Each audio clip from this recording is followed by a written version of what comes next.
Muito boa noite, graça e paz da parte de Jesus, nosso Senhor. Muito bom ver vocês aqui, muito bom saber que você que está nos acompanhando de casa ou ouvindo isso gravado num outro momento, está conosco, está dedicando um tempo para buscar o Senhor. Que Jesus te abençoe, que o Espírito fale conosco essa noite ou no momento que você estiver ouvindo isso. Eu queria te convidar a essa noite a gente refletir em dois textos, a partir de dois versículos. Dois textos do apóstolo Paulo, dois textos breves, que falam sobre confissões do Espírito. É domingo da Trindade, como Carlinhos já disse, domingo que no calendário litúrgico, depois de nós termos celebrado o Pentecostes, a descida do Espírito, nós olhamos para a vida interna da Trindade. O pessoal está me lembrando aqui que as crianças, elas estão liberadas para descer. Você que trouxe seu filho, sua filha, está acompanhado de um pequeno, neto, sobrinho, pode liberar eles para descer nesse momento. Fiquem à vontade. Nós que ficamos aqui em cima, nós que ficamos nas nossas casas, eu queria te convidar a ler esses dois versículos, em Romanos 8, em Coríntios 12, eles estarão projetados. Mas antes eu te convido a fechar seus olhos e a gente buscar o nosso Deus em oração mais uma vez. Senhor Deus, somos teus filhos e filhas. O Senhor é nosso Pai, o Pai do nosso Senhor Jesus Cristo, que nos adota. E somos pequenos, Deus. Estamos diante do Senhor, estamos diante da Tua Palavra e declaramos, Deus, como temos feito todos os domingos, que dependemos da Tua graça, do mover do Senhor a nos visitar, a nos consolar, a nos confrontar, a nos falar através dela. Então, age livremente no nosso meio, moldando o caráter de Jesus nas nossas vidas, nos tornando mais parecidos com o nosso Mestre, o nosso Salvador, o nosso Rei. Obrigado, Deus, pelo privilégio que é estarmos juntos e te adorarmos, como acabamos de cantar. Isso é maravilhoso. Agora, fala ao nosso coração, edificando a tua igreja. Esse é o nosso desejo, no nome e para a glória de Jesus. Amém. Dois textos para nós hoje. Romanos, capítulo 8, versículo 15, assim diz a palavra do apóstolo Paulo. Pois vocês não receberam o Espírito que os escravize, para novamente temer, mas receberam o Espírito que os adota como filhos, pelo qual clamamos, Abba, Pai. Pois vocês não receberam o Espírito que os escravize, para novamente temer, mas receberam o Espírito que os adota como filhos, por meio do qual clamamos, Abba, Pai. Segundo versículo que eu queria ler com você, para a gente iniciar a reflexão dessa noite, está numa outra carta de Paulo, 1 Coríntios, capítulo 12, versículo de número 3. 1 Coríntios 12, versículo de número 3. Por isso, eu lhes afirmo, que ninguém que fala pelo Espírito de Deus diz, Jesus seja amaldiçoado. E ninguém pode dizer, Jesus é Senhor, a não ser pelo Espírito Santo. Por isso, eu lhes afirmo que ninguém que fala pelo Espírito de Deus diz, Jesus seja amaldiçoado. E ninguém pode dizer, Jesus é Senhor, a não ser pelo Espírito Santo. A gente está diante de duas confissões que o Espírito faz. Está muito claro, muito direto nos nossos textos, né? Romanos 8 fala que os que receberam o Espírito de adoção clamam por meio desse Espírito, Abba, Pai. Essa é a maneira como eles se relacionam com Deus, como eles buscam a Deus. E Coríntios 12 diz para nós que ninguém é capaz de afirmar que Jesus Cristo é o Senhor, a não ser pelo Espírito. É sobre essas duas declarações que eu queria conversar com você antes. E a gente vai fazer isso em 3 momentos hoje. A gente vai falar do porquê celebrar o domingo da Trindade é importante, porque a Trindade é importante para nós e porque que o revelar do Espírito no Pentecostes é o pontapé para a gente celebrar a Trindade. Por que esse domingo vem logo em seguida? Como que o Espírito nos revela a Trindade? No segundo momento, a gente vai olhar para essa declaração de Romanos, que também aparece em Gálatas, Abba, Pai. E no terceiro momento, a gente vai falar sobre Cristo ser Senhor. E eu quero que você não perca de vista de que essas são declarações do Espírito. Ter o Espírito Santo atuando em você, ser cheio do Espírito Santo, ser pleno do Espírito Santo, está próximo dessas declarações. Se você é um pouco mais distante das tradições cristãs, não está familiarizado com esses termos, eu quero te convidar a olhar que na espiritualidade bíblica, a gente vive num tempo que às vezes é fechado ao cristianismo, mas é muito aberto à espiritualidade. Então, se você se coloca, se encaixa nessa categoria, está nos ouvindo, está aqui acompanhando alguém, ou caiu nesse link, nessa transmissão, e você combina mais com esse outro aspecto, você está aberto, você está sondando. Isso tem tudo a ver, essas duas declarações estão completamente relacionadas com a espiritualidade bíblica. Ser espiritual, estar aberto a uma espiritualidade bíblica, não pode ignorar essas duas declarações, ou a gente não está falando da fé bíblica, a gente não está falando da busca do Deus Trino. Falar sobre Trindade, e ainda mais propor falar isso rapidamente, é difícil. A Trindade é um dos maiores mistérios da fé cristã.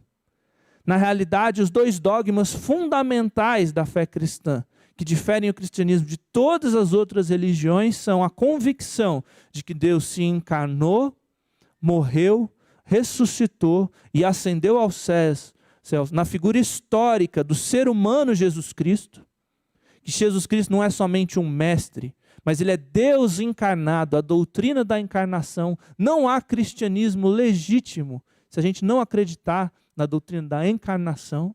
E não há cristianismo legítimo, bíblico, histórico, de todas as tradições cristãs, sem a gente acreditar na Trindade.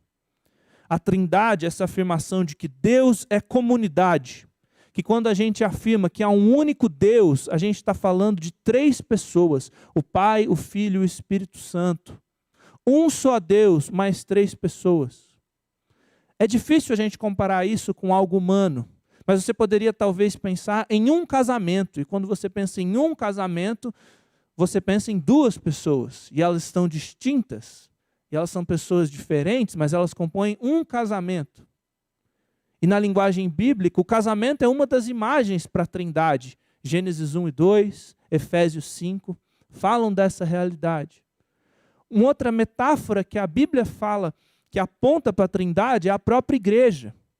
Você pensa em uma igreja, uma comunidade, mas ela é formada por pessoas distintas. Então, a Trindade é essa celebração de que o único Deus verdadeiro, ele existe em 3 pessoas, numa amizade eterna, numa família eterna, em que eles estão ali celebrando uns aos outros, adorando uns aos outros, servindo uns aos outros, se exaltando mutuamente. Não há competição, não há divisão, a harmonia completa. E a Trindade cria, na compreensão bíblica, a criação do ser humano é justamente para compartilhar esse amor da Trindade que transborda. Deus não estava sozinho, sentindo solitário e precisou criar alguém. Deus não precisava de ajudantes e aí ele fez servos. Não, Deus já era pleno, Deus se basta, eternamente acompanhado, celebrando a alegria e o amor na comunhão trinitária. E ele cria para compartilhar isso. E a humanidade rejeita esse compartilhar, a humanidade rejeita esse amor e fala, não, a gente quer ser dono do nosso próprio nariz, a gente não quer ser guiado, a gente não quer receber amor, cuidado, orientações, a gente se basta, eu quero ser independente, o que a Bíblia chama de pecado. E a gente celebra o domingo da Trindade logo após o domingo do Pentecostes, como uma transição da Páscoa, quando nós celebramos a ressurreição de Jesus, para o que o calendário litúrgico chama de tempo comum, ou o tempo do crescimento. O calendário cristão começa no Advento, celebrando as promessas de que Jesus veio no Natal e que ele voltará. Depois ele passa para a Epifania, uma celebração da missão, de que Jesus veio para todos os povos, simbolizados ali nos Reis Magos. Depois a gente vai para o tempo da Quaresma, uma profunda identificação com o esvaziamento de Jesus, com a disposição dele de servir, com essa abnegação voluntária dele a caminho da cruz. E nós somos convidados a imitá-lo a caminho da cruz. E o último domingo da Quaresma faz essa transição para a Semana da Paixão, onde a gente celebra que Cristo se entregou, ele sofreu sofrimento, patos, o significado de paixão, sofreu no nosso lugar, mas a morte não pôde detê-lo, ele ressuscitou e está vivo. Então entramos na celebração da Páscoa, que se encerra com Pentecostes, e agora com o domingo da Trindade, que nos envia para o tempo do crescimento. E não basta a gente celebrar a ressurreição, o calendário litúrgico está nos lembrando. É preciso afirmar que Jesus não apenas ressuscitou, mas derramou seu Espírito sobre nós, e que ele não apenas derramou seu Espírito sobre nós, mas que isso é um convite para essa amizade eterna, essa comunhão eterna, essa harmonia eterna do único Deus, a Trindade. Então, quem é o Espírito Santo? Se você olhar para o Evangelho de João, do capítulo 14 ao capítulo 16, Jesus dá preciosas dicas apontando para o ser de Deus, para a comunhão eterna dele com Deus Pai, afirmando que ele é um com Deus Pai. João 14, 15, 16 e a oração sacerdotal no capítulo 17. E nesse ambiente, quando Jesus está num discurso de despedida aos seus discípulos, ele promete, no capítulo 14, versículos 16 e 17, que ele vai enviar um outro conselheiro, o Espírito da Verdade. Esse versículo é muito importante para nós, porque o termo aqui para outro conselheiro afirma de que Jesus vai enviar uma outra pessoa da mesma natureza que ele. O Espírito Santo não é uma força, não é uma sensação, não é uma empolgação. O Espírito Santo é uma pessoa da mesma natureza de Jesus, prometida pelo próprio Jesus, o Espírito da Verdade. Nesse discurso, Jesus diz que esse Espírito vive com os discípulos, ele estará com os discípulos e por meio desse Espírito, Jesus voltará aos discípulos. Porque o Espírito Santo é a presença de Jesus no nosso meio. Ele é o embaixador da Trindade. Ele é a representação da presença de Cristo agora entre nós, dentro de nós. E Jesus afirma numa frase um pouco enigmática para a gente no capítulo 16, que é para o nosso bem, que é para o bem dos discípulos dele, das discípulas dele, que ele vai. Que ele vai abandonar os seus discípulos, que ele não vai estar mais fisicamente, corporalmente presente com os seus discípulos, que ele vai enfrentar a cruz, ele vai ressuscitar e depois ele vai deixar os seus discípulos quando ele voltar para os céus, mas é para o bem dos discípulos que ele vai. E aí eu acho que você talvez coce a cabeça e fala assim, poxa, mas toda vez que eu leio os evangelhos, ia ser tão melhor que Jesus estivesse aqui, corporalmente presente, sorrindo para a gente, cuidando das crianças, se alegrando com elas, fazendo milagres, coisas fantásticas, aprendendo diretamente de Jesus. Vocês assistiram The Chosen? É maravilhoso você pensar aquelas cenas ali, aquela representação é bonita, assim, é cativante. Você fala, ia ser extraordinário estar com Jesus, fisicamente, corporalmente, e vai ser extraordinário, porque esse dia vai chegar. Mas o próprio Cristo fala que é para o nosso bem que ele vai. É para o nosso próprio bem que ele vai enfrentar a cruz, que ele vai se ausentar dos discípulos para aqueles discípulos e vai para a cruz, preparar o coração dos discípulos para ser uma morada de Deus. Porque como diz o capítulo 14, O Pai de Jesus Cristo, nosso Senhor, tem muitas moradas. Jesus precisa ir para preparar um lugar. E ele vai se ausentar dos discípulos a caminho da cruz. E depois vai se ausentar dos discípulos, subindo para os céus, para preparar lugar dos discípulos, para preparar moradas. E eu sei, você provavelmente já ouviu esse texto relacionado com o céu e várias casas no céu e tudo mais. Mas se você ler atentamente o capítulo 13, 14, 15, 16, e você se atentar para todas as vezes que Jesus fala de morada, de fazer morada, de estar com o Pai, de Ele e o Pai estarem com os discípulos, sobre permanecer, que é o mesmo verbo para fazer morada, você vai entender que Jesus está falando de algo bem próximo, que já é uma realidade presente.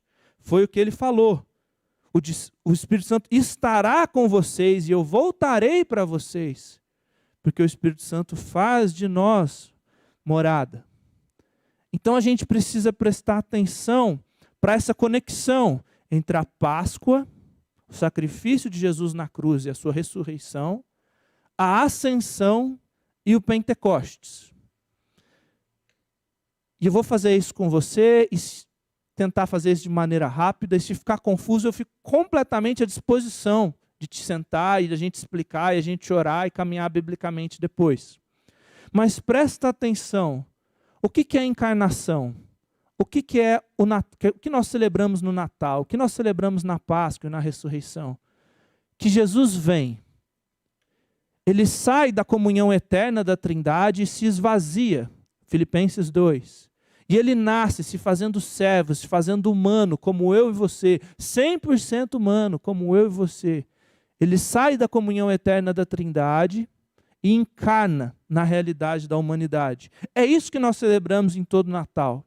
É isso que a cruz significa para nós, que Cristo assumiu a forma humana e está nos substituindo, assumindo os nossos pecados. E a morte não pode detê-lo pela vida santa que ele tem. Então ele experimenta a ressurreição. O Espírito Santo o ressuscita dentre os mortos. E aí o que acontece? O texto bíblico diz para nós, Mateus 28, Atos 1, que depois de passar em algum tempo com os seus discípulos, Jesus é assunto aos céus. Ele ascende, ele sobe para os céus. Então, presta atenção nos movimentos.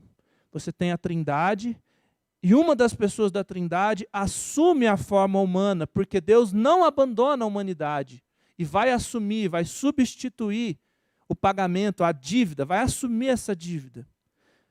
E paga. Tetelestai, está consumado, está pago. E depois de pago, depois de pagar o preço pelos pecados, de pagar a dívida que pesa, que nos torna impuros diante de Deus, esse ser humano, Jesus Cristo, Deus encarnado, volta para a Trindade. Ascensão, Atos 1, Mateus 28. E João havia falado que é para o bem, nosso bem, que ele precisa ir embora. Jesus falou isso, registrado no Evangelho de João. Porque se ele não for, o Consolador não pode vir. Porque é por meio do Pentecostes que agora não só nós temos um representante humano na Trindade, na comunhão eterna com Deus, mas Deus derrama pela identificação de Jesus Cristo conosco, porque ele se fez como um ser humano como eu e como você, e porque ele é um ser humano, completamente humano, ao lado de Deus Pai nos céus, nos representando, sendo nosso sacerdote, sendo seu sacerdote, seu advogado, se você o reconhece como Senhor e Salvador, Deus derrama o seu Espírito sobre o seu povo, sobre a igreja. Jesus Cristo é o elo como um representante humano na Trindade, e por meio dele o seu Espírito desce, ele me prepara, ele te prepara como morada de Deus. É por isso que ele precisa ir para a cruz. É por isso que, além de ressuscitar, ele precisa ascender aos céus, para plenamente humano, na comunhão trinitária, ele derramar o seu Espírito sobre toda a carne, como diz Pentecostes, como diz Joel 2, como Pedro prega ali em Pentecostes. E agora Deus pode habitar em homens e mulheres, porque o preço foi pago, o pecado foi apagado, o pecado foi purificado. As casas estão prontas. Aqueles que aceitam Jesus como Senhor são santificados e recebem esse Espírito, e Deus faz nele moradas, porque Cristo nos preparou como moradas. É por isso que Pentecostes é importante. É por isso que o domingo da Trindade é importante. Porque é o Pentecostes quem aplica o sacrifício da cruz, a vida da ressurreição, na minha vida e na sua vida. Porque a Trindade, desde a eternidade, não só planejou que Jesus ia assumir os nossos pecados na cruz, ia morrer por nós, ia ressuscitar, mas que ao fazer isso, depois disso, ele ia subir aos céus como representante humano, para que por meio dele, por meio do corpo dele, assunto aos céus como representante humano, eu e você, unidos a ele, recebêssemos o Espírito Santo, recebêssemos a vida da Trindade. Ok, recebemos essa vida. O que isso gera em nós? Quem que é o Espírito Santo? Por que às vezes a gente fala tão pouco do Espírito Santo? Em outros lugares falam tanto do Espírito Santo. Por que às vezes parece que ele é tão discretinho? Quase nunca lembram dele. E às vezes parece que ele é o ator principal e só falam dele. E a gente não pode cair em nenhum desses exageros. Porque é esse Espírito que está compartilhando a vida da Trindade conosco. Agora vamos olhar para essas duas declarações. Vamos olhar para a carta de Romanos e para a carta de Coríntios. Eu quero que você atente que essas duas cartas de Paulo são para igrejas que estão no mundo grego, no mundo romano, ali do Império Romano, né, helenizado, com forte influência grega, e elas são igrejas mistas, elas são igrejas divididas. Então, se você ler Romanos com atenção, você vai ver que tem dois grupos. Tem um grupo mais judaizante, que são de judeus que haviam se convertido e acreditado em Jesus, estavam buscando ser discípulos e discípulas, mas eles estão vindo de uma tradição, de um estilo de vida judaico. E você vai ver que tem gentios, tem latinos, tem gregos, tem gente de outros povos que se converteu e não tem esse contexto cultural, essas tradições, judaicas, mas eles acreditaram em Jesus. A situação da carta de Corinto é a mesma. Só que, para além das tensões que já existiam em Roma, divisões entre o lado judaizante e o lado grego, Corinto é uma igreja ainda mais dividida. Se você ler o capítulo 2 e 3, você vai ficar sabendo que eles eram completamente faccionados ali, separados, cheios das panelinhas e das tensões. Tinha gente que falava assim, eu sou de Paulo, tinha gente que falava, eu sou de Pedro, eu sou de Apolo, e eles ficavam uns contra os outros, querendo saber quem tinha tido o melhor mestre, quem era da melhor denominação, provocando rixinha uns com os outros. E o capítulo 8 vai falar que alguns deles se chamavam do grupo dos fortes, porque eles realmente entendiam da boa teologia, então eles podiam viver de uma forma que ignorava e desprezava vários do outro grupo, que eles chamavam de fracos. Então não perca de vista de que a gente está falando de igrejas divididas. Igrejas em que não era todo mundo que torcia para o mesmo time. Não era todo mundo que tinha a mesma dieta. Não era todo mundo que votava no mesmo partido político. E se isso parece divisão para você, a gente está falando de divisões ainda mais sérias do que essas. Para essas igrejas, Paulo destaca essa confissão. Abba, Pai. Romanos 8, capítulo 15. Versículo 15. Vocês não receberam um espírito que os escravize para novamente temer, mas vocês receberam um espírito que os adota como filhos, por meio do qual clamamos, Abba, Pai. Se você é da juventude e esteve com a gente ontem, ouvindo o Daniel Supimpa, ele falou do texto de Gálatas, correlato a esse, em Gálatas 4, quando a mesma expressão aparece. Talvez você já tenha ouvido falar que Abba vem da expressão do aramaico para papai, papaizinho. A forma como as crianças hebraicas, as crianças, o povo judeu, chamavam o seu pai no ambiente da intimidade familiar. Ab é pai, mas é um nome formal, é um nome que é usado nos documentos oficiais ou nas relações formais. Abba é a criança que está aprendendo a falar e está desfrutando e está crescendo ali do cuidado com o pai. E a expressão sempre aparece junto com a tradução, porque já haviam discípulos gregos que não haviam sido formados no aramaico. Aquilo não era cultura, uma cultura comum. Então essa expressão se cristalizou como esse par unido, que já apontava para a unidade da igreja crescendo em missão. Não era só pai, em grego, pater, que poderia ser confundido com outros títulos e tudo mais. Não era só Abba, judaico, isolado, um termo desconhecido que não fazia sentido para os estrangeiros. Os termos se colaram justamente porque a igreja estava avançando num ambiente transcultural. Mas o que significa aqui em Romanos 8 esse contraste, né? Vocês não receberam um espírito que os escraviza para novamente temer, para vocês ter medo. Para vocês ficarem apavorados, para vocês ficarem desesperados, para vocês ficarem deprimidos, para vocês ficarem debaixo de um fardo. Vocês receberam um espírito que os adota como filhos, por meio do qual clamamos Abba, Pai. O contexto aqui, como a gente já pôde ver em outras vezes, é a evolução da apresentação do evangelho que Paulo está fazendo nessa carta aos Romanos. E ele está vindo do capítulo 7 para desenvolver para o capítulo 8, né, claramente. E há um contraste entre dois estilos de vida, um no capítulo 7 e um no capítulo 8. O capítulo 7 de Romanos é famoso por aquela expressão de Paulo, falando que o bem que ele tenta fazer no seu próprio esforço, ele não consegue. E o mal que às vezes ele tenta evitar, esse ele faz. E às vezes isso se torna uma muleta, uma desculpa para a gente continuar a nossa vida de pecado. Mas como nós já vimos em outra ocasião, Romanos 7 está falando de uma vida, versículo 23, onde aquele que estava experimentando essa vida de Romanos 7 é um prisioneiro da lei do pecado.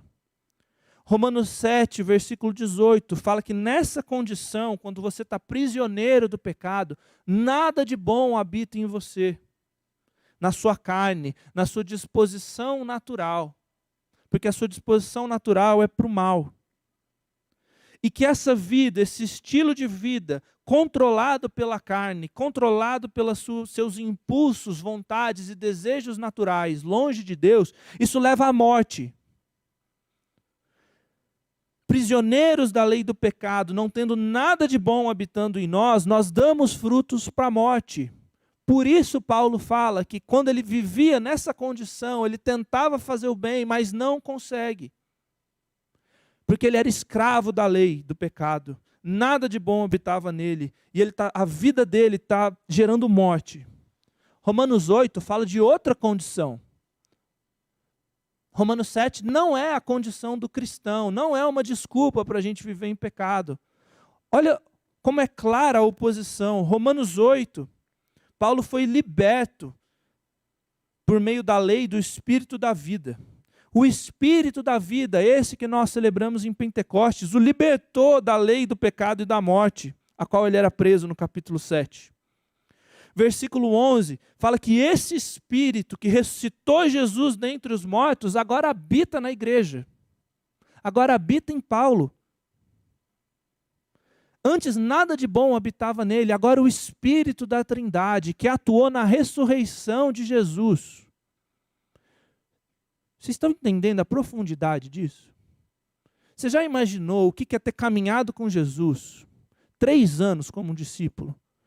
Ver Jesus carregando a cruz, ver Jesus morrer, ver onde Jesus foi sepultado e depois ver a mesma pessoa que você viu morrer, andando, falando com você e voltando a te ensinar? A gente não pode perder de vista o quão absurdo é a ressurreição. O quão chocante seria para aqueles discípulos a ressurreição. Não é algo que acontece sempre. Não é algo que a gente fica habituado. Mas Paulo está dizendo que o poder, o Espírito que ressuscitou Jesus dentre os mortos, que fez essa coisa absurda, que fez essa coisa impossível, habita em você, se você é um cristão. Por isso que não tem pecado que seja impossível de ser vencido. Por isso que não tem situação desgraçada na vida que não tenha mudança. Por isso que não tem sentimento opressor, sentimento de derrota, sentimento de morte que não possa ser transformado.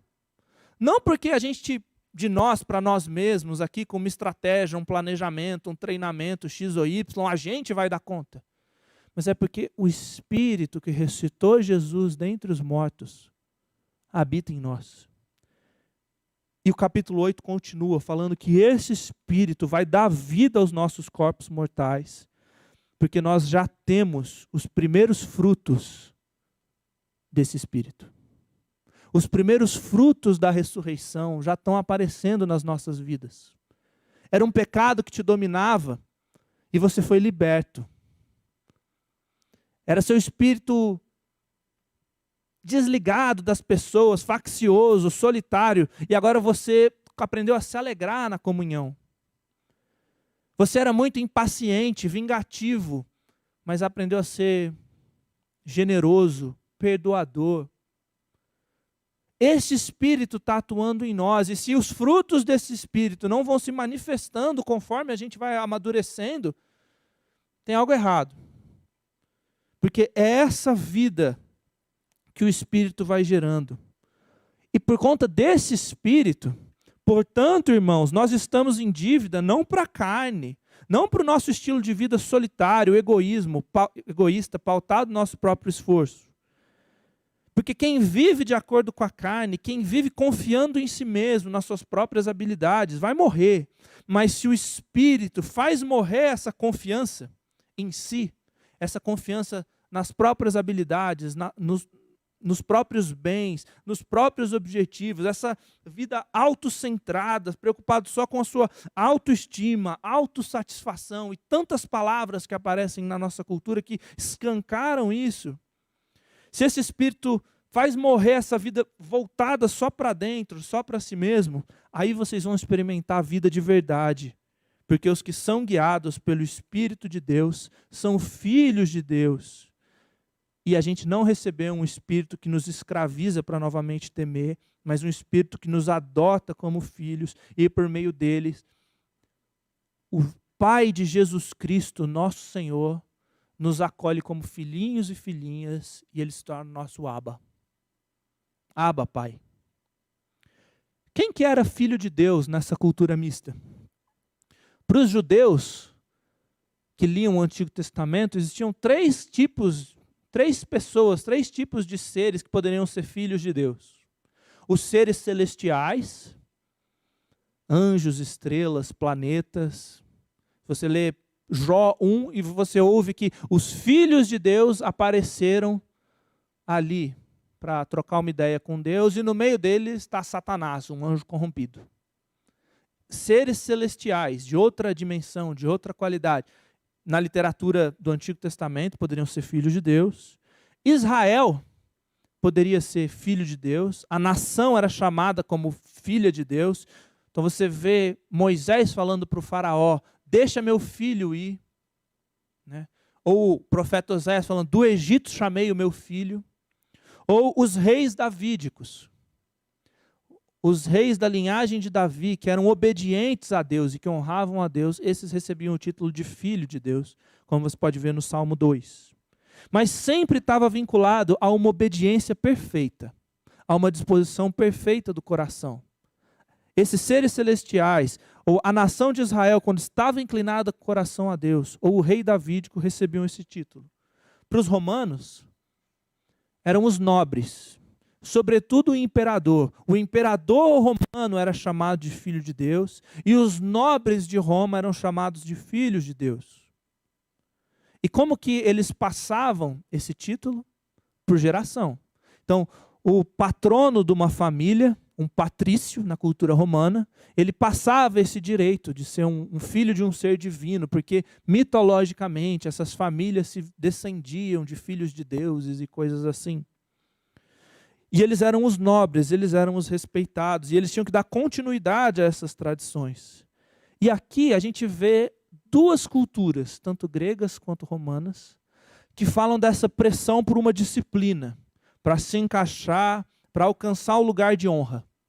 Se eu cumprir todos os protocolos de obediência moral de Israel, o judeu ia falar, eu ia poder ser chamado de filho de Deus. Por isso que Jesus desafia os fariseus falando, dessas pedras aqui Deus pode fazer filho de Abraão.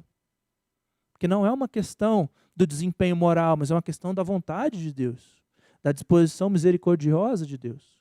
E um romano, ele ia achar que se ele vivesse essa conduta de disciplina, talvez dentro da casa, obedecendo o seu pater, o seu patrício, o sacerdote ali da casa, né, o representante, o patriarca da casa, ia honrá-lo. Talvez um dia chegar o momento em que ele ia se tornar herdeiro e ele ia receber essa dignidade de ser o próximo patrício, o próximo nessa linhagem aí de seres divinos. Mas aqui tem uma grande pressão para cumprir um lugar social, para se encaixar nas regras estabelecidas.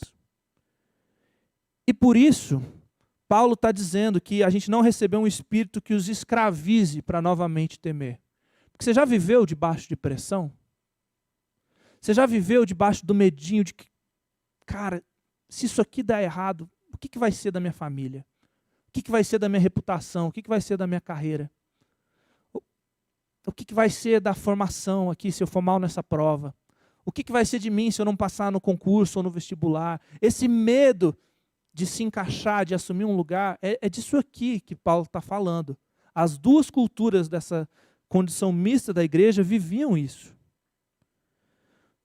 Um filósofo contemporâneo chamado Byung-Chul Han, ele fala que a gente não vive mais nessa cultura disciplinar. Essa cultura que tem os papéis sociais estabelecidos, assim. Pai, mãe, patriarca romano, judeu obediente perfeito. Que a sociedade está passando por uma transição e está abandonando essas coisas. E agora cada um pode se inventar, pode ser o que quiser. Ele fala que a gente não vive mais nessa cultura disciplinar, onde você é obrigado a se encaixar ali, cumprir um papel desenhado por uma tradição de séculos. Mas você vive na sociedade do desempenho.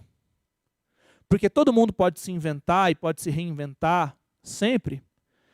Então cada um se torna empresário de si mesmo. Então você tem uma imagem a zelar. Você tem uma carreira a construir. Você tem habilidades a moldar. Isso te põe numa pressão de ser sempre a melhor versão de si mesmo. Que a princípio é vendido como uma liberdade, mas que se você não conseguir ser a melhor versão de si mesmo, a culpa é sua. E ser a melhor versão de si mesmo é estar sempre atualizado. Então, se você não conhece a nova rede social, você está por fora. Se você não conhece o novo aplicativo, os novos processos de liderança, os novos métodos de gestão ágeis, os novos programas, se você não está sempre atualizado, sempre no melhor, sempre com o último treinamento, o último celular, o último carro, o último bairro nobre, cara, você está desatualizado, você está por fora. Se está todo mundo lendo determinado livro, você está por fora. Se todo mundo já viu determinada série e você não, vão falar assim, mas você tem que ver. Você não pode ficar por fora. Isso tem até um quadro diagnóstico agora, né? FOMO, esse Fear of Missing Out, o medo de ficar de fora. Virou um quadro clínico. Porque essa é a sociedade do desempenho. Pressão, sempre se adaptar, sempre se atualizar, sempre se reinventar. E o Byung-Chul Han fala que isso gera uma autoacusação e uma autoagressão. Se você não chega lá, não é mais seu chefe, não é mais seu pai, não é mais sua mãe, não é mais seu avô que te cobra. É você que se cobra. Porque você tinha que se reinventar, você tinha que se atualizar. E por conta disso, você se autoagride. Você vira a noite lendo, vira a noite estudando, vira a noite vendo um monte de coisa que você quer estar atualizado. E porque a gente não vive mais nessa sociedade disciplinar, mas nessa sociedade do desempenho, o Chul Han diz para a gente que a gente vive a sociedade do cansaço. Que está todo mundo sempre na correria, querendo ser a melhor versão de si mesmo, não querendo se desatualizar. E sabe o que Paulo diria para alguém vivendo na sociedade do cansaço? Fernanda, Tati, Carlinhos, Walter, André, vocês não receberam um espírito que os escraviza para novamente temer ficar de fora. Vocês receberam um espírito que os adota como filhos, por meio do qual chamamos Abba, Pai. E o próprio Espírito testemunha ao nosso espírito que nós somos filhos de Deus. Se somos filhos, então somos herdeiros, herdeiros de Deus e co-herdeiros com Cristo. Se de fato participamos dos sofrimentos de Cristo, também participaremos da sua glória. Está entendendo o que isso significava? O evangelho chegava numa casa romana onde só tinha um patriarca, um patrício, um pater familiar. E ele ia deixar um herdeiro ou poucos nobres herdeiros. E agora Paulo está dizendo que todo mundo é feito herdeiro, não do patrício, mas do Pai do nosso Senhor Jesus Cristo. Que você não só deixou de ser escravo para se tornar livre, mas você foi incluído na família, agora você é um herdeiro, uma herdeira. E que não faz mais diferença se você é judeu ou grego, ou homem ou mulher. Só poucos homens recebiam esses títulos. E agora não faz mais diferença, o evangelho traz as mulheres para serem herdeiras. Só os nobres romanos recebiam esses títulos. E agora não tem mais bárbaro, nem cita, nem nobre. Porque nós somos adotados. E não importa o seu desempenho moral como um judeu que está lá ralando, porque não é pelo seu desempenho, ou romano ali cumprindo todas as regras. Porque toda a honra, toda a dignidade, todos os direitos que envolvem ser um filho, ser um herdeiro legítimo, são dados por Deus a nós por meio de Jesus Cristo. Não por meio do nosso desempenho conquistado, mas dados. O amor trinitário, o amor paternal, lança fora esse medo de ser rejeitado, lança fora esse medo de nunca encontrar um lugar, porque, conforme se encerra Romanos 8, quem nos separará do amor de Deus? Vai ser altura, vai ser largura, vai ser anjo, vai ser demônio, vai ser potestade, vai ser a própria morte. Quem vai nos separar do amor de Deus? Então a sociedade romana pode dizer que só se você cumprir todos os padrões históricos de virtude, você vai ser um herdeiro. A sociedade judaica podia ter acumulado tradições e regrinhas, e só se você cumprisse, você ia ser um filho de Deus. A nossa sociedade pode dizer que só se você desenvolver a sua carreira, estiver sempre atualizado, se reinventado, todo admirado por todo mundo, você vale alguma coisa, você é digno de ser seguido, imitado, ouvido. Mas o Espírito derramado do Pentecostes liberta a gente dessa vida da carne, baseada no nosso próprio desempenho, e faz o Espírito habitando em nós, nos faz clamar, Abba, Pai. Porque a gente recebe tudo isso, não pelos nossos méritos, mas pelo mérito de Jesus. Está entendendo o que o Espírito está fazendo? Está entendendo por que onde há o Espírito há liberdade? Não para se viver de qualquer jeito, fazer o que quiser, ou etc. Mas ser liberto desses fardos, ser liberto desses pesos, dessa vida do desempenho. A segunda confissão, para a gente encerrar, tem muito da primeira, e a gente poderia começar de qualquer uma delas, o 1 ficou até aí trocado. E ela afirma que Jesus é Senhor. E Paulo diz que ninguém que foi tocado pelo Espírito Santo de Deus e vive de acordo com o Espírito Santo de Deus, ninguém espiritual de verdade pode falar que Jesus seja amaldiçoado. E ninguém é capaz de falar que Jesus Cristo é o Senhor, a não ser pelo Espírito Santo. Ok, qual que é o contexto? O que isso significa? Ninguém é capaz de repetir as palavras, Jesus é o Senhor? Qualquer um que repetir essas 3 palavras está automaticamente cheio do Espírito Santo? É só uma questão de falar as 3 palavras da boca para fora? Claro que não. Claro que não. Jesus é o Senhor aqui tem a ver com a confissão pública. Numa comunidade mista, numa cidade como Corinto, se você falasse que Jesus é Senhor, você era expulso de 3 lugares, com certeza. Você era expulso da sinagoga judaica, que não reconhecia Jesus como Salvador. Você era expulso dos templos gregos que reconheciam outros deuses como salvadores, como senhores. Você era expulso da vida civil, porque quem era senhor no Império Romano era César. César era senhor. E a afirmação Jesus era o Senhor desafiava tudo isso. Espera aí, nenhum desses outros é senhores. Jesus é Senhor. Não era uma afirmação da boca para fora. Era uma afirmação que tinha que ver com uma convicção de aguentar os trancos. A vida não vai ser a mesma se você falar que Jesus é Senhor.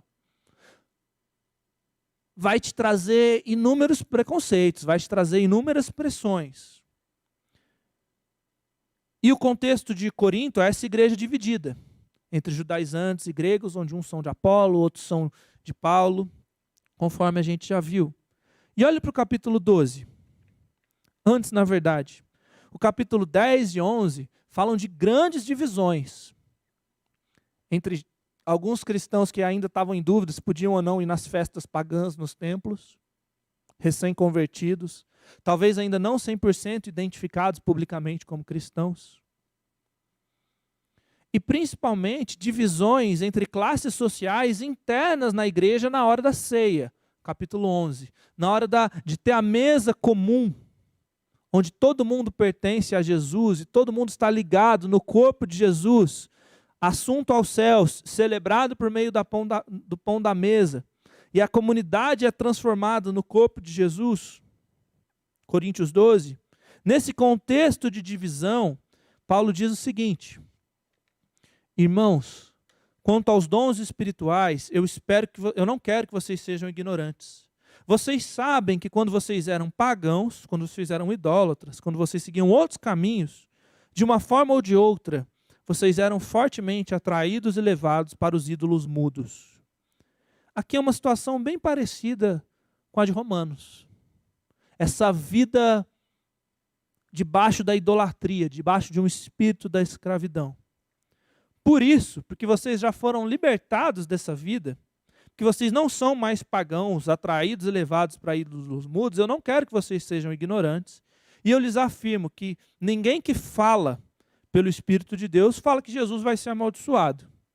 E ninguém é capaz de falar que Jesus é o Senhor dessa vida pública, dessa vida por inteiro, de domingo a domingo, não isolada aqui no momento do culto, mas toda a vida profissional, toda a vida familiar, a não ser pelo Espírito Santo. E aí a gente acha que ele vai cair numa discussão sobre soberania, numa discussão sobre como que Jesus é maior que os ídolos, sobre como que Jesus libertou eles dos ídolos e tudo mais. Faria sentido, né? Seria tipicamente paulino. Mas olha o que ele fala. Há diferentes tipos de dons, mas o Espírito é o mesmo.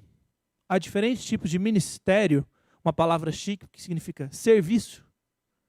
Há diferentes tipos de serviço, mas o Senhor é o mesmo. Há diferentes formas de atuar, mas é o mesmo Deus que efetua tudo em todos. A cada um, porém, é dada a manifestação do Espírito visando o bem comum. Você fala assim, caraca, que virada. O que tem a ver Jesus Cristo ser Senhor, nesse contexto de idolatria, com isso aqui? Perceba algumas coisas bonitas para a gente. Esse paralelo do versículo 4, 5 e 6. O Espírito, o Senhor e Deus. Olha a concepção trinitária de Paulo aparecendo aqui. Ele acabou de falar no versículo 3 que Jesus é Senhor. E agora ele iguala o Espírito Santo, o Senhor e Deus Pai, na maneira judaica como ele se referia ao Pai. E eles estão agindo juntos, a Trindade age junta. E há diferentes dons, diferentes presentes, que são habilidades dadas por Deus ao seu povo. E as habilidades são o quê? São serviço, são formas de servir. São formas de atuar no corpo, servindo. A cada um, porém, ou seja, todo mundo, todo cristão, todo discípulo, toda discípula, recebe, a cada um, recebe um dom, um ministério, uma forma de atuação, manifestação desse Espírito. Para quê? Para ficar falando em língua sozinho? Para cair no chão e ficar chorando a noite inteira? O que é ser espiritual aqui? Visando o bem comum. E aí você continua o capítulo 12, 13, 14, e você vai entender essa construção. Por que o capítulo 13 vem falar sobre amor logo em seguida? Porque ser espiritual e falar que Jesus Cristo é Senhor, significa que eu não sirvo mais a Roma, eu não sirvo mais as tradições judaicas, eu não sirvo mais a nenhum desses templos pagãos, eu não sirvo mais a mim mesmo na minha sociedade egoísta, eu não sirvo mais a Apolo, a Pedro, a Paulo, eu sirvo ao Senhor Jesus Cristo, o único Rei, Senhor soberano. Só tem um trono, só tem um Rei, só tem um que governa. E todos nós somos então o quê? Servos. Servos de Deus e servos uns dos outros.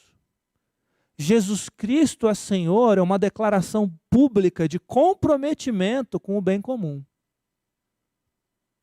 Jesus Cristo é Senhor não tem a ver com dons miraculosos, extraordinários, que é algo que Paulo está combatendo. Essa era uma confusão que os coríntios estavam fazendo, que os dons de milagre, os dons de cura, os dons de línguas estranhas eram superiores, e aquilo ali era ser espiritual. Paulo está dizendo, não, ser espiritual é afirmar que Jesus é Senhor, aceitar o governo dele e viver servindo a ele, servindo as outras pessoas. E aí não importa se elas são de Paulo, ou de Apolo, ou de Pedro. Não importa se na comunidade elas estão no time das fortes ou nas fracas. Não importa se ele é flamenguista ou palmeirense.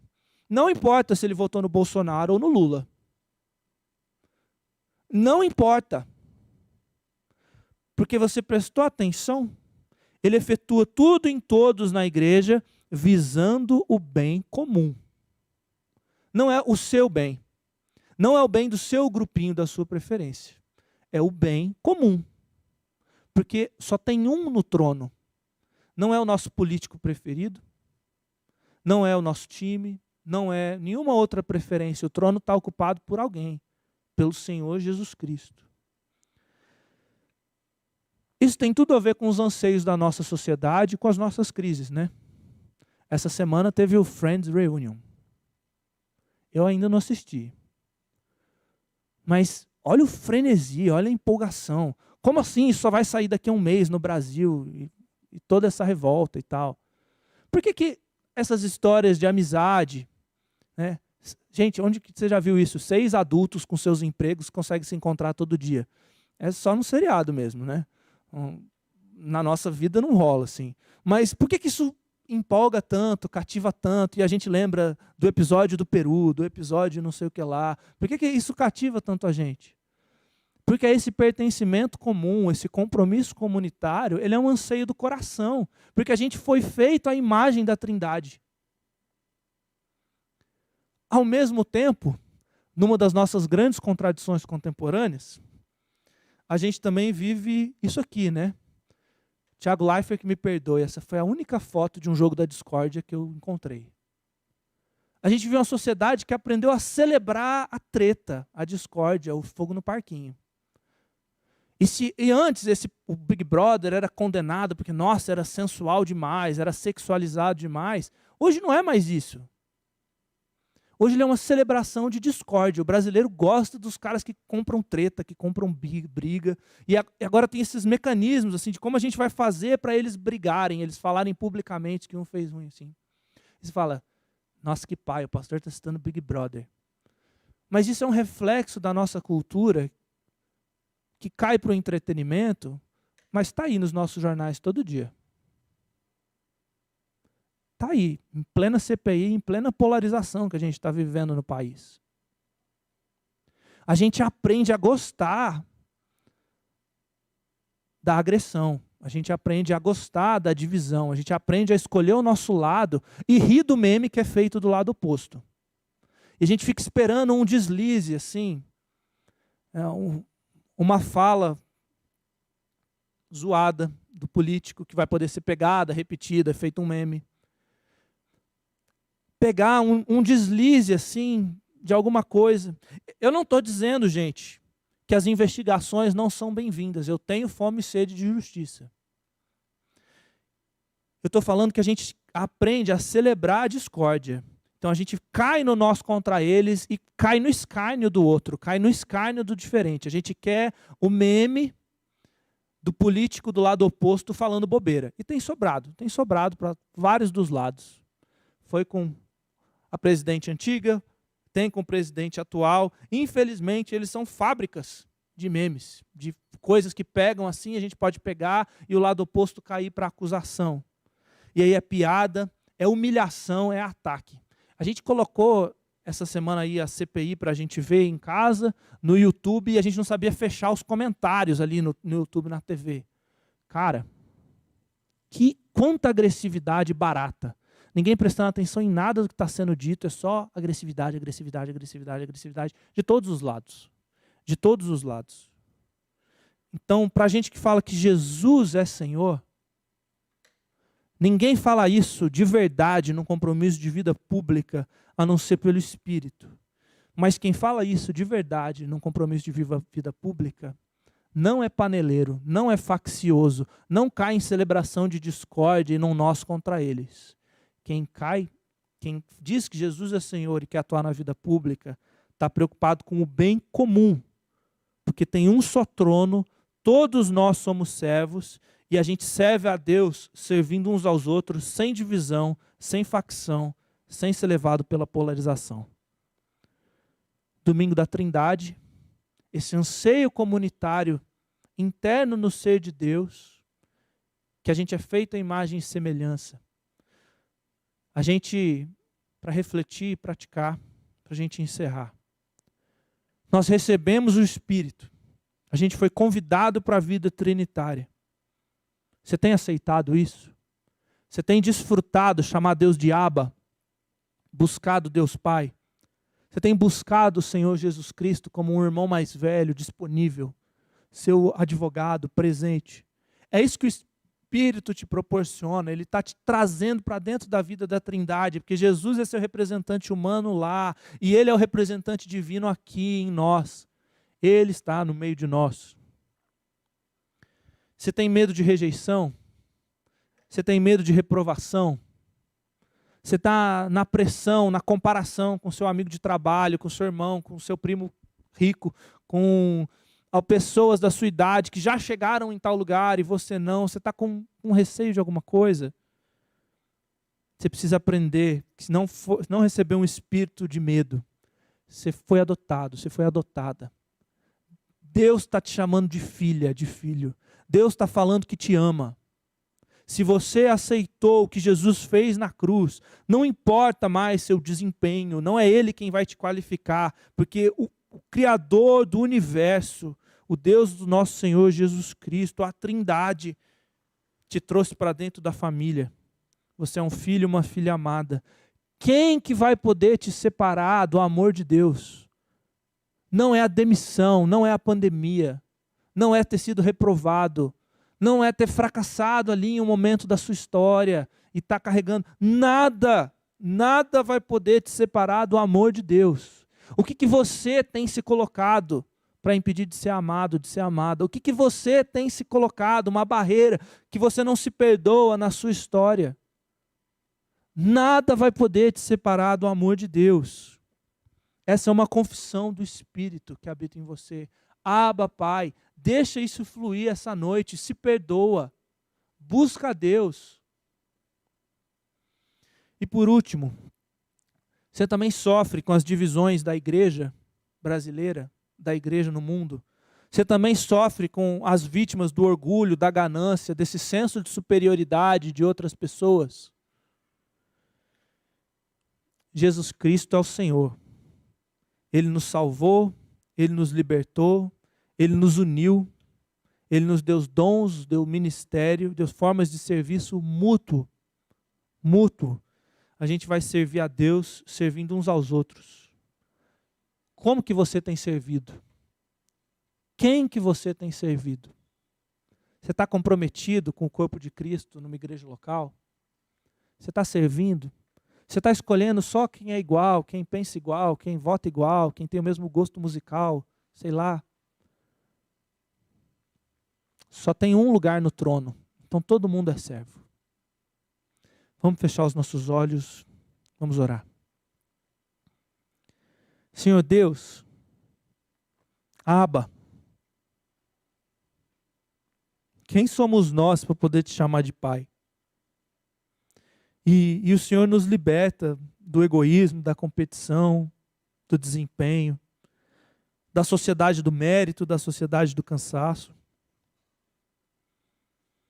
O Senhor nos aprova, o Senhor nos adota. Louvado seja o nome do Senhor. Sopra o teu Espírito, Deus. Sopra o teu Espírito sobre nós. Sopra o teu Espírito e livra a gente dessa comparação, dessa culpa, dessa competição. O Senhor é nosso Pai. Jesus Cristo é o Senhor. Ele reina, Ele governa. Vivo e ressurreto, humano, sobre toda a criação. Jesus Cristo é o Senhor e o trono está ocupado. Não é pelo meu político favorito, não é por nenhuma preferência pessoal, é por Jesus Cristo que nos une, nos faz da mesma família. É Jesus Cristo que derrama dons e formas de serviço. Então, se a gente quer te chamar de Pai e quer louvar Jesus Cristo como Senhor, faz de nós servos e servas. Ajuda-nos a servir ao Senhor, servindo as outras pessoas, manifestando o vento do Espírito, onde o Senhor tem nos levado. No nome e para a glória de Jesus que nós te pedimos. Amém.